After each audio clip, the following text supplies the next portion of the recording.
when you get off the river, this is how you store your gear. We gotta have a little chat about gear maintenance.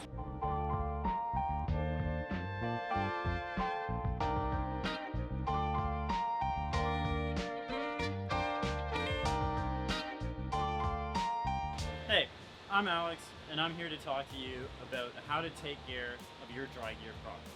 At Level 6, we've been really emphasizing being a more sustainable company as a whole.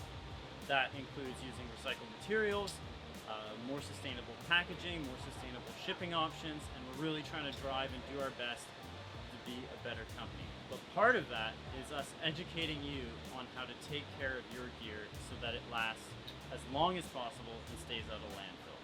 That's gear maintenance, offering repair services, and warranty. So the number one thing is, after you've been out on the water, out on the lake, having a great time, maybe sweating in your gear, or your gear is wet, is you want to clean your gear.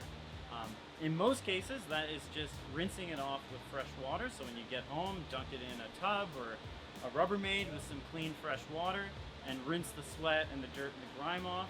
After that, you want to make sure to dry your gear inside out. And the reason for this, and the reason you rinse it out, is you want to get all that sweat, that dirt, that grime out of the membrane, the breathable membrane, and you want that membrane to dry as fast as possible. If water or moisture lives in the membrane, that membrane will become moldy over time, and that moisture will permeate through the fabric and cause either delamination of the fabric or the seam tape.